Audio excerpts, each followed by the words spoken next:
जय हिंद साथियों, व्यू 90 के इस डिजिटल प्लेटफॉर्म पर आपका स्वागत है। मैं हूं फरहद शकीब। मेरे पीछे ये वीडियो चल रही है। ये वीडियो आप में से बहुत लोगों ने सोशल मीडिया पर देखा होगा। मैंने इस वीडियो को लखनऊ की एक पत्रकार मित्र काविश अजीज की वॉल से उठाया है।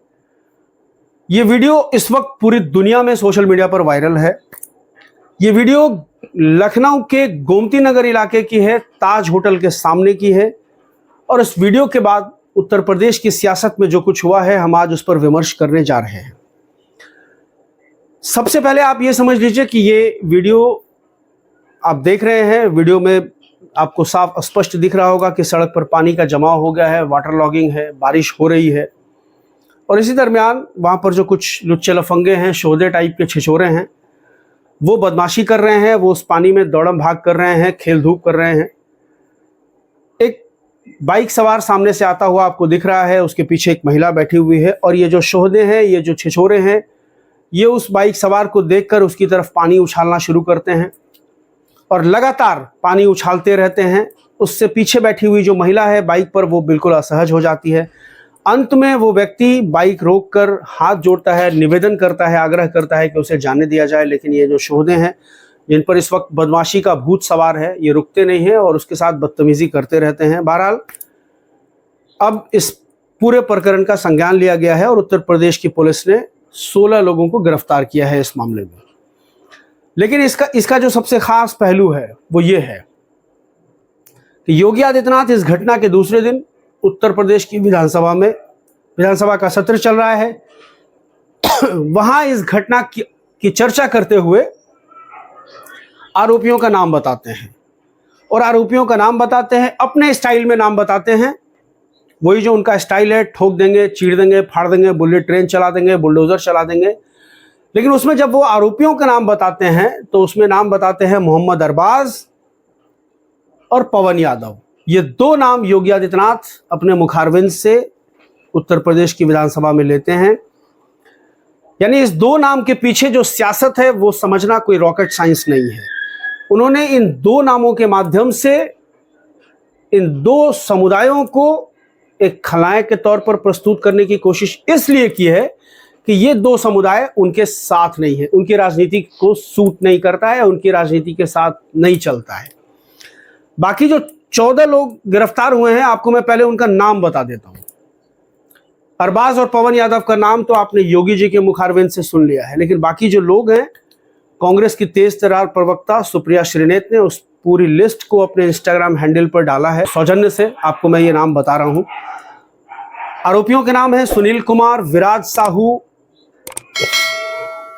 अर्जुन अग्रहरी, रतन गुप्ता, अमन गुप्ता, अनिल कुमार, प्रियांशु शर्मा, आशीष सिंह, विकास भंडारी, मनोज कुमार, अभिषेक तिवारी, कृष्णकांत गुप्ता, जय किशन और अभिषेक साहू। ये बाकी के 14 लोग हैं जो गिरफ्तार किए गए हैं उस घटना में।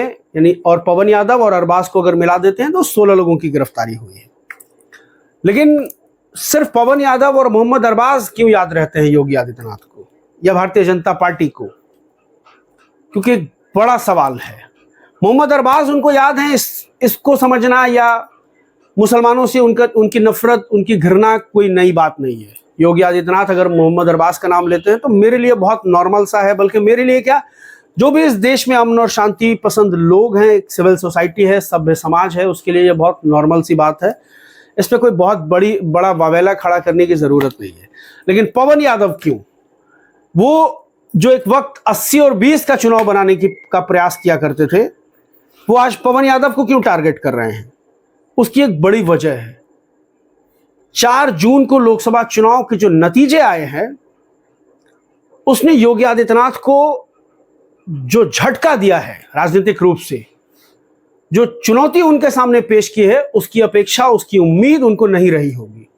दरअसल भारतीय जनता पार्टी जो 400 पार का नारा देकर आई थी, वो ये सोच रही थी कि उत्तर प्रदेश की 80 लोकसभा सीटों में से कम 75 प्लस सीटें वो जीतने जा रही है।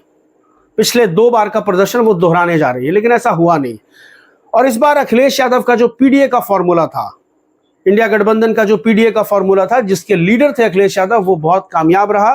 और इंडिया गठबंधन ने उत्तर प्रदेश में उम्मीद से बेहतर प्रदर्शन किया। और इस बात में कोई अतिशयोक्ति नहीं है कि अगर आज भारतीय जनता पार्टी की पूर्ण बहुमत की सरकार नहीं है दिल्ली में, तो उसमें एक बड़ा फैक्टर उत्तर प्रदेश का चुनाव परिणाम है, अखिलेश यादव यानी समाजवादी पार्टी और कांग्रेस का परफॉर्मेंस है। अब योगी आदित्यनाथ को इसकी उम्मीद नहीं रही होगी। अब इस सामने 10 विधानसभा की सीटों पर उपचुनाव होने। इस वक्त योगी आदित्यनाथ वर्सेस गुजरात लॉबी एक जंग छिड़ी हुई है। भले ही मीडिया उसको कितना भी दबाने का प्रयास करे, भले ही मीडिया उसको कितना भी छुपाने का प्रयास करे कि सब कुछ ठीक है, सब चंगा सी, ऑल इज वेल, लेकिन ऐसा कुछ है नहीं।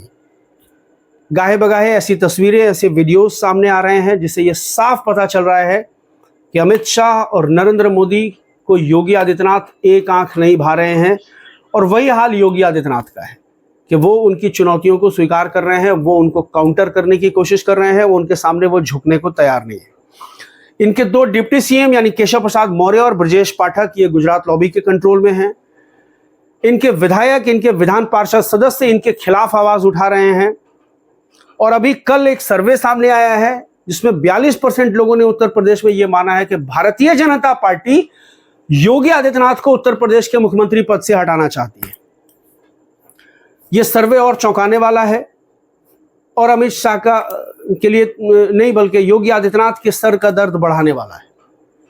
तो ये जो तमाम परिस्थितियां हैं जिससे इस वक्त योगी आदित्यनाथ सफर कर रहे हैं, उनके सामने जो ये चुनौतियां हैं, उनको लग रहा है कि अगर इन 10 सीटों पर नतीजे उनके उम्मीद के अनुरूप नहीं आए तो फिर शायद उनकी कुर्सी जाने वाली है। उनकी कुर्सी को कोई नहीं बचा सकता है और सत्ता का मोह किसको नहीं होता है।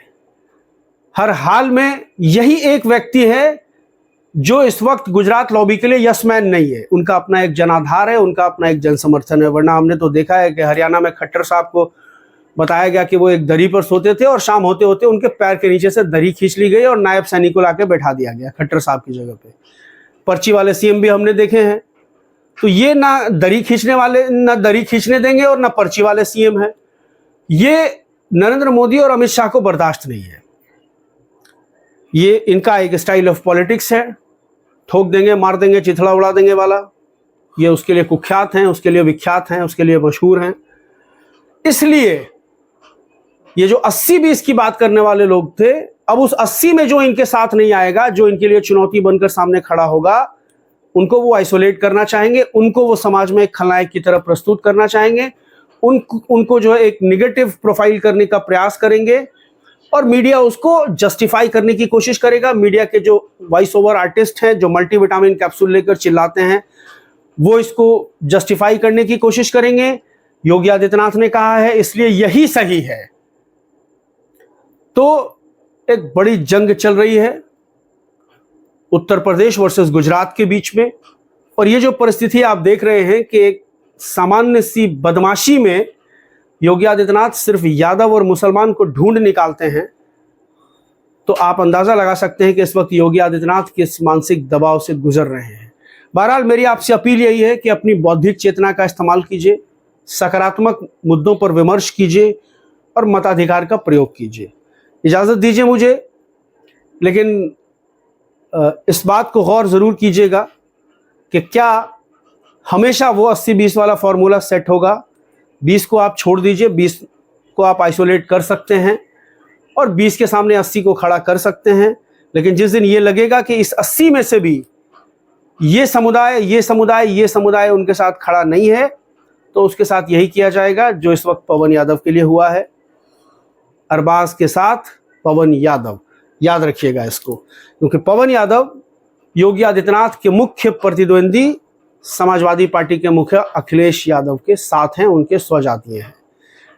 और मुझे और ज़्यादा कुछ बताने की ज़रूरत नहीं है। मोहम्मद अरबाज और पवन यादव का नाम लेने के पीछे का क्या रॉकेट साइंस है, ये बहुत आसानी से आप समझ सकते हैं। फिलहाल मुझे दीजिए इजाज़त, मेरी इस अपील के साथ कि मेरे इस यूट्यूब चैनल को आप सब्सक्राइब करें, शेयर, लाइक का बटन दबाएं और अपने परिचितों में, अपने रिश्तेदारों में, अपने दोस्तों में इस वीडियो को शेयर करें, ज़्यादा से ज़्यादा दूर तक लोगों को पहुंचाएं और कमेंट सेक्शन में मुझे अपने सुझाव से ज़रूर अवगत कराएं। बहुत बहुत शुक्रिया। शुभ रात्रि।